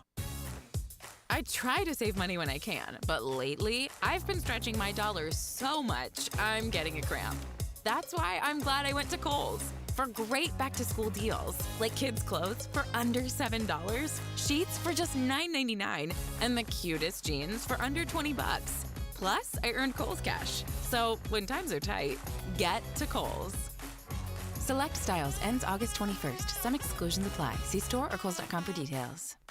Tom Luganville here for my friends at Woody Anderson Ford. Bobby White and his team take great pride in their service department, and you can see it the moment you walk into those beautiful new service lanes. And just like a championship team, they all work together to make sure your experience is second to none, whether you drive a Ford or not. Also, check out the gold certified pre-owned inventory at Woody Anderson Ford for great deals every day. Stop by and see them at Jordan and Sparkman or at Woody Anderson of Madison on Hughes Road, or visit WoodyAndersonFord.com. Chapman Commercial Realty, your source for Alabama commercial real estate. Chapman Commercial Realty has the experience and expertise you're looking for when making commercial real estate decisions. If it's office space, retail space, investment property, or project development, Chapman Commercial Realty is your answer. Call Bill Chapman today at 256-656-8413. That's 256-656-8413. Or find them online at ChapmanCommercialRealty.com. Hi, my name is Dan Aldridge. I'm here to let you know about the Aldridge Law Firm and the soon-to-be-announced Legal Town Center. I've been practicing law in Alabama since 1984, and I also practice in Tennessee. And I'm from North Alabama, and I'm here to represent you and take care of your legal needs. For many of us, hiring an attorney is not high on the priority list, and maybe a little scary. but it's something that we all need at some point. So by all means, do your homework. And if you need representation for car accident, wrongful death, medical malpractice, nursing home abuse, or estate planning, or any other matter, just give us a call at 256-534-3188, and you can email me at Dan, that is Dan at danaldridgelaw.com. Dan at danaldridgelaw.com. God bless America. No representation is made that the quality of legal services to be performed is greater than the quality of legal services performed by other lawyers. You want the right specialist for your recovery. At SportsMed Orthopedic Surgery and Spine Center, we understand every body is different. Your muscles and bones are unique, as is your body. Our SportsMed specialists offer innovative treatments and minimally invasive procedures, allowing you to quickly return to the life you love. Locations in Huntsville, Madison, Athens, and Decatur, and on the web at sportsmedalabama.com. Improving performance, improving lives. This is Wes Neighbors with Philip with Eagle Insulation, and we have an announcement to make. Yes, Wes, we are now Eagle Masonry and Insulation. We're still a place to call for your installation needs, but now we offer masonry services. What kind of masonry projects can you handle? Wes, no job is too big, no job is too small. We can do renovations, new construction, outdoor fireplaces, fire pits, brick landscape borders. Well, when you came out to my house, you did both the insulation and masonry at the same time. You guys did rock for me, you did brick for me, and you insulated my house. That's usually done at the same time that you're building a house. Absolutely. It really capitalizes on two services you need at the same time, and you can get one company to handle both of those. Philip with Eagle Insulation will come out, do your installation. He'll do your masonry. They do a great job. They guarantee your work. Check out more online at insulatedwitheagle.com and schedule your free examination today. 256-755-1556. Thanks, Wes. The best local sports talk with the best in college football. A perfect combination. Hi, this is Chris Stewart. Listen to Alabama football all season long on 97.7 ESPN, The Zone.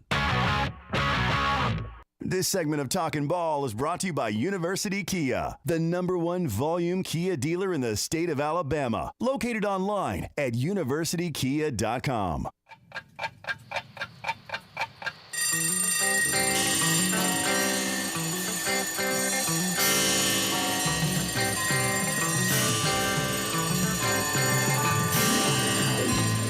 It's time for tomorrow's headlines today with Scott Tyson and Drew DeArmond on 97.7 ESPN The Zone.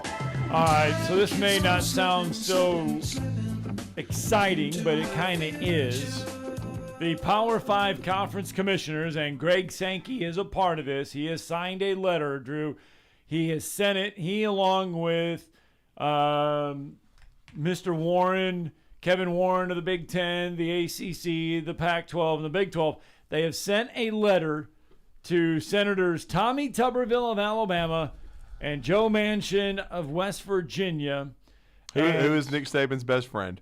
And they have said in a letter that boosters are inducing high school and transfer athletes to attend their affiliated universities with payments inaccurately labeled as NIL, and they are encouraging Congress to make such actions illegal. And what should they name that said thing? They should name it Dirt Neck Bill. The Dirt Neck Bill. The Dirt Neck Bill. There Brought we go. to you by Texas ATM. Because I know not just them are doing it. The Ruiz Hurricanes are doing it. The Texas Longhorns are doing it. Louisville Cardinals are doing it. You know, the Tennessee Vols. But the king of this was last year, and it ought to be called the Dirt Neck Bill. Because basically, and by the way, I had a hard time staying focused on the Josh Pate interview, which was great, by the way. But the sports information director for Dirt Neck University was on ESPN, and I kept having to turn and look at him, and it was really distracting. I'm sorry. I had a hard time focusing on that because the guy they paid to be their sports information director, and of course they're all going to be wrong. He's going to be wrong because there's no way in hell. If there's one thing I'm guaranteeing this year. There's no guarantees, I guess, even though I've been saying it'll be 65-0 that Alabama's going to beat Texas A&M because they still have to play the game. Anything can happen because Zach Calzada, for crying out loud, the third-string quarterback at Auburn, beat Alabama last year. But there's one thing I will guarantee in this thing.